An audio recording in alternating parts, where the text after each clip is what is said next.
बहराइच शरीफ हिंसा में जो मामला हुआ था कुछ दिन पहले, उसमें कुछ लोगों को गिरफ्तार किया गया था। उनमें से एक को कोर्ट ने फांसी की सज़ा सुनाई है। आइए वो कौन लोग हैं और किन कौन को सज़ा दी गई है, किन को फांसी की सज़ा दी गई है, किन लोगों को बाइज्जत रिहा किया गया है, ये सारा मामला आज की वीडियो में आपको दिखाऊंगा। इसके बाद एक न्यूज़ अहम और है जो मैं आपको दिखाना चाहूँगा। आइए ये दोनों क्लिप हम देखते हैं और समझते हैं कि आखिर मामला क्या है। दोस्तों, आज उत्तर प्रदेश से एक बड़ी खबर सामने आई है। उत्तर प्रदेश की एक अदालत ने यह फैसला सुनाया है कि सरफराज को फांसी की सजा दी जाएगी। न सिर्फ सरफराज बल्कि उनके अलावा 9 और मुस्लिम नौजवान हैं जिनके ऊपर हत्या का आरोप तय हुआ है और उन्हें उम्र कैद की सजा सुनाई गई है। आपको बताते चले, पूरा मामला उत्तर प्रदेश के बहराइच का है।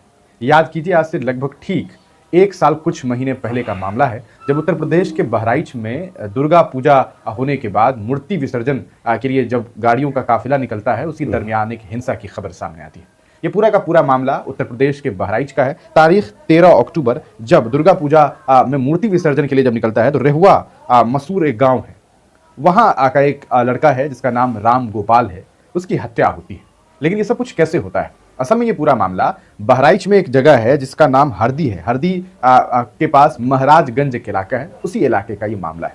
वहाँ अचानक से हिंसा भड़कती है। मूर्ति विसर्जन के लिए जो गाड़ियाँ निकलती है, वहाँ आपत्तिजनक गाने, आपत्तिजनक नारे, इस तरह की बातें सामने आती हैं और अचानक राम गोपाल नाम का एक लड़का एक घर की छत पर चढ़ करके वहाँ पर भगवा झंडा स्थापित कर देता है। आरोप लगते हैं कि वहाँ पर पहले हरा झंडा होता है, उसे वो हटाता है और वहाँ जाकर के भगवा झंडा को स्थापित कर देता है।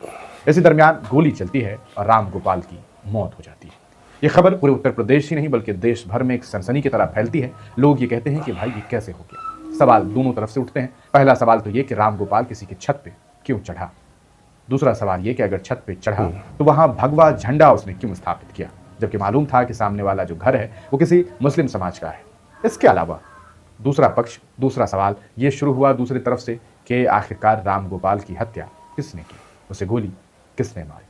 इन तमाम सवालों के बीच अचानक उत्तर प्रदेश पुलिस ने इस पूरे मामले में जांच पड़ताल के बाद ये खुलासा किया कि सरफराज नाम के व्यक्ति ने इस राम गोपाल, जिसकी उम्र 22 वर्ष है, उसे गोली मारी। राम गोपाल को गोली मारी गई, इसके आरोप में सरफराज की तलाशी शुरू हुई। सरफराज नेपाल भागने के प्रयास में था, ऐसी खबर मिली और इसी दरमियान प्रशासन और सरफराज के बीच मुठभेड़ हुआ। सरफराज का एनकाउंटर हुआ, उसे अस्पताल ले जाया गया और महज इस पूरे प्रकरण के 14 महीने के अंदर वहां जो जिला अदालत है उसने एक अहम फैसला सुनाया और कुल 13 आरोपी में 3 आरोपियों को जो है बाइज्जत बरी कर दिया गया, ये कहते हुए कि आपके खिलाफ हमें कोई सबूत नहीं मिले। बाकी 10 में से एक सरफराज को सजाए मौत यानी कि फांसी की सजा सुनाई गई है। वहीं दूसरी तरफ 9 लोग जो हैं, जिनमें अब्दुल हमीद है, मारूफ अली है, जीशान है, जावेद है, सैफ, तालिफ, फहीम, ननकौ को उम्र कैद की सजा सुनाई गई है और तमाम आरोपियों पर 1-1 लाख रुपए का जुर्माना भी तय किया गया है। आज ये अदालत पवन कुमार शर्मा, जो अपर जिला एवं सत्र न्यायाधीश हैं, जज हैं, उन्होंने ये फैसला सुनाया है। पवन कुमार ने एक बड़ा फैसला सुनाते हुए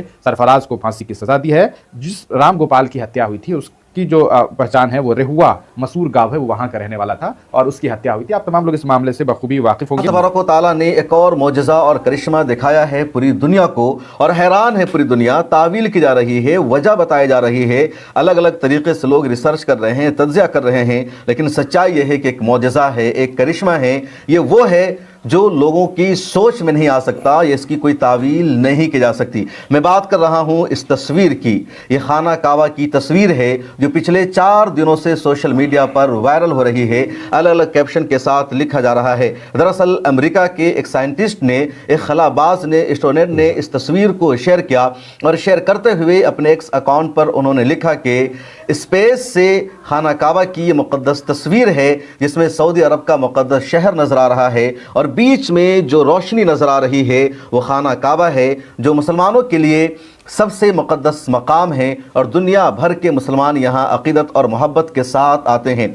सोशल मीडिया पर पिछले कई दिनों से तस्वीर वायरल हो रही है। अब गौर से इस तस्वीर को देखिए। ये तस्वीर 400 किलोमीटर ऊपर से ली गई है और यह भी कोई हतमी अंदाज़ा नहीं है। इंडिया टुडे ने अपनी रिपोर्ट में दावा किया कि 400 किलोमीटर ऊपर से तस्वीर ली गई है। कुछ लोगों का दावा है कि 1000 किलोमीटर ऊपर से तस्वीर ली गई है, लेकिन यह तस्वीर ली गई है इंटरनेशनल स्पेस से। अमेरिका का एक साइंटिस्ट है, एक एस्ट्रोनॉट है जिसका नाम है डॉन पेटिट। डॉन पेटिट ने पिछले दिनों खला का आसमान का दौरा किया था और उनका दौरा था सितंबर 2024 से अप्रैल 2025 तक। अपने इस खलाई दौरे के दौरान इंटरनेशनल स्पेस से उन्होंने एक तस्वीर ली और आने के बाद एक हफ्ता पहले या कह लीजिए 4-5 दिनों पहले उन्होंने इस तस्वीर को अपने एक अकाउंट पर शेयर करते हुए लिखा कि इंटरनेशनल स्पेस स्टेशन से ली गई तस्वीर सऊदी अरब के शहर मक्का मुकर्रमा की है और बीच में जो रोशनी नजर आ रही है वो रोशनी खाना काबा है जो बेहद गई है। वो तस्वीर देखिए, खाना काबा किस तरीके से जगमगाता हुआ